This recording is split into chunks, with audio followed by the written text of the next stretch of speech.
राधे राधे दोस्तों। आज सकट के उपलक्ष्य में मैं आपको सकट माता की कहानी सुनाने जा रही हूँ। सकट की कहानी सुनाने के साथ साथ मैं आपको गणेश जी की कहानी भी सुनाऊंगी। गणेश जी की कहानी। एक बुढ़िया थी, उसका एक बेटा और बहू थे। वे बहुत गरीब थे। बुढ़िया माई हर रोज गणेश जी की पूजा करती थी।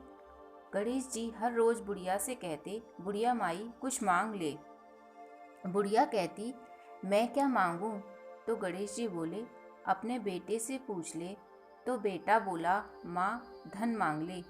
बहू बहू से पूछने लगी तो बहू बोली, सासू जी पोता मांग लेना। बुढ़िया ने सोचा कि दोनों अपने मतलब की मांग रहे हैं, सो पड़ोसन से जाकर पूछी। वह पड़ोसन से जाकर बोली कि गणेश जी मेरे को बोले कि कुछ मांग ले। तो पड़ोसन बोली, पगली क्यों तो धन मांगे, क्यों तो पोता मांगे।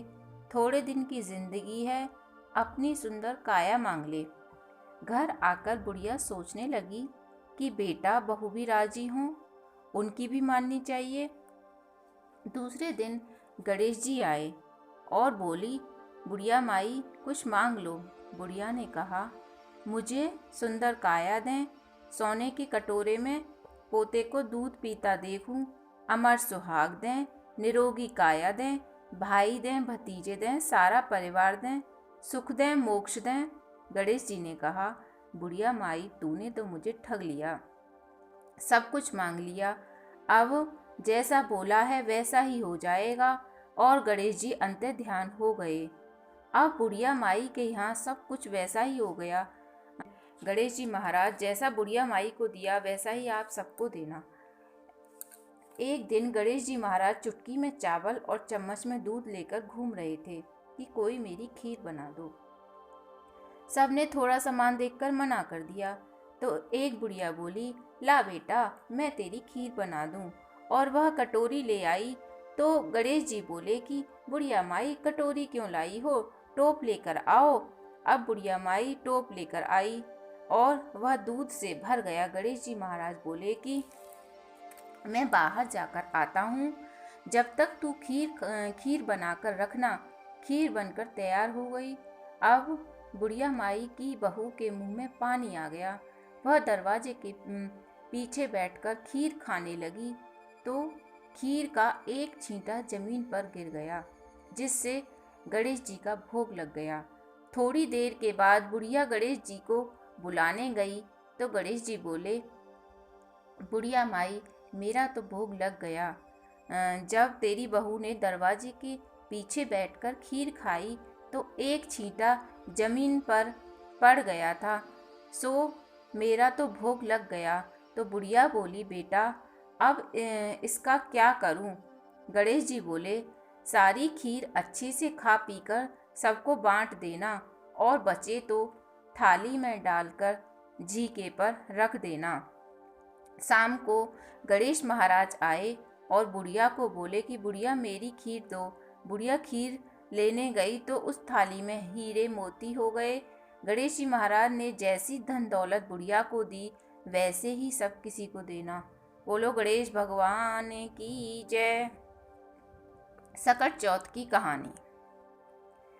एक बुढ़िया थी, उसका एक बेटा था।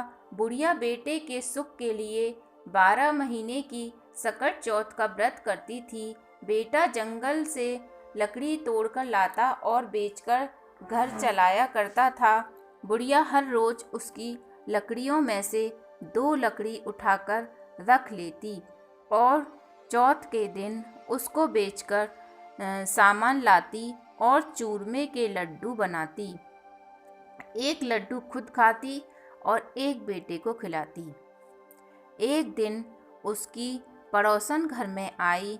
घर आकर उसके बेटे को बोली कि तू तो कमा कमा कर थक गया, तेरी माँ पीछे से चूरमे बना बना कर खाती है।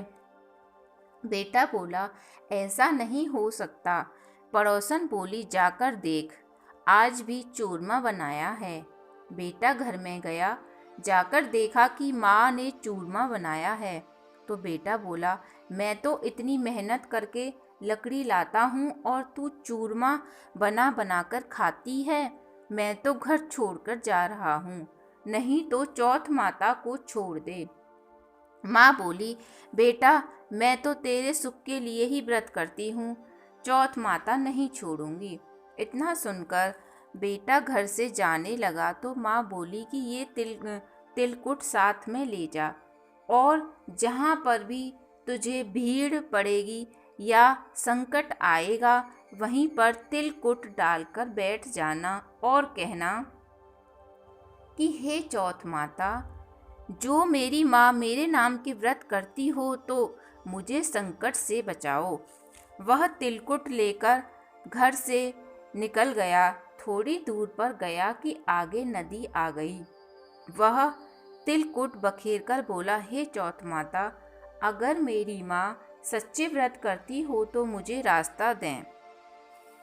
इतना कहने के बाद उसे रास्ता मिल गया। थोड़ी आगे जाने के बाद उसे रास्ते में एक शेर मिला। वह शेर उसे खाने के लिए आया तो वह तिलकुट बखेर कर बोला, हे चौथ माता, अगर मेरी माँ मेरे नाम के व्रत करती हो तो मुझे शेर से बचा लें। इतना सुनकर शेर भी पीछे हट गया। थोड़ा आगे गया तो उसे रास्ते में सांप मिला। वह उसे डसने के लिए आया तो वह तिलकुट बखेर कर बोला, हे चौथ माता, अगर मेरी माँ मेरे नाम के व्रत करती हो तो मुझे यहाँ से बचा लें, नहीं तो सांप को डसने दें। तभी यह सुनकर सांप पीछे हट गया। अब वह एक गांव में आ गया। वहां पर एक बुढ़िया रो रही थी और पूड़ियाँ बना रही थी। तो वह बोला, बुढ़िया माई, रो भी रही हो और पूड़े भी बना रही हो, क्या कारण है? बुढ़िया बोली, आज मेरे बेटे की बलि चढ़ेगी, इसलिए मैं रो रही हूँ और पूड़े बना रही हूँ कि वह पूड़े खाकर चला जाएगा। तो वह लड़का बोला, अगर मुझे पेट भरकर पूड़े खिलाएगी तो मैं तेरे बेटे के बदले में बलि चढ़ जाऊंगा। बुढ़िया बोली, बेटा पूड़े तो कितने भी खा ले, पर कौन किसके बदले जाता है? वह बोला, बुढ़िया माँ, मैं जरूर जाऊंगा।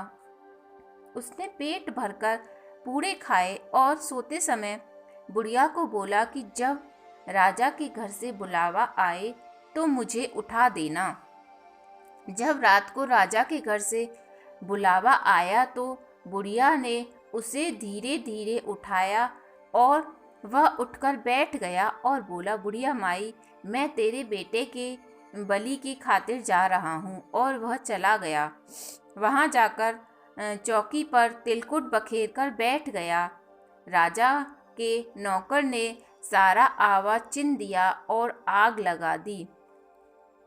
अब वह लड़का बोला, हे चौथ माता, अगर मेरी माँ मेरे नाम के व्रत करती हो तो मुझे इस संकट से छुड़ा दें। इतने में आवा पककर तैयार हो गया।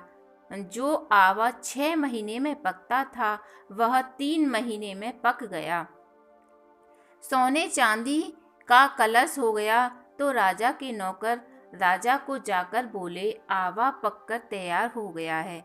फिर राजा ने बोला कि बर्तन उतारो। अब अंदर से आवाज आई कि धीरे धीरे उतारो।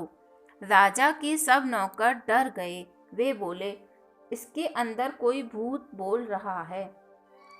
अंदर से आवाज आई, कोई भूत प्रेत नहीं है, जिसको बिठाया था वही बोल रहा है। तब सबने देखा कि वह तो चौक पूर कर बैठा है। राजा को बुलाया।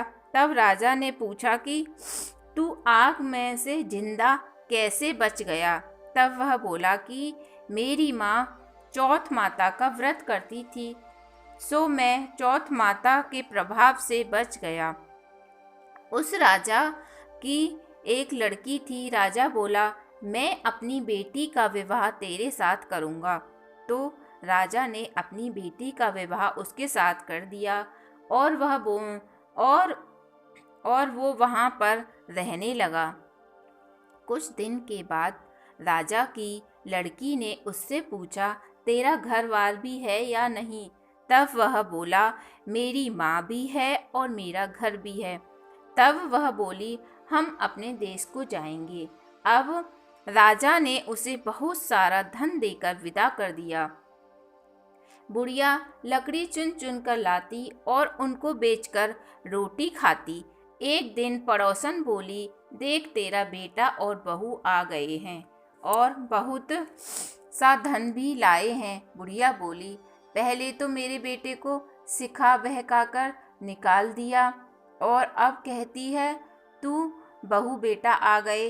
इतने में देखा कि बहू बेटा माँ के पैरों में पड़ गए और बोले, हम चौथ माता के प्रभाव से आ गए हैं। सारी नगरी में ढिंढोला पिटवा दिया कि बेटे की माँ सकट चौथ का व्रत करियो, 13 व्रत करियो, 13 नहीं हो तो 4 करना, 4 नहीं हो तो 2 करना, 2 तो सबको ही करियो। हे चौथ माता, जैसे आपने बुढ़िया माई के बेटे की रक्षा की, उसके दुख दूर किए, उसी तरह आप सबके बेटों की दीर्घायु करना और सबके दुख दूर करना। बोलो चौथ माता की जय।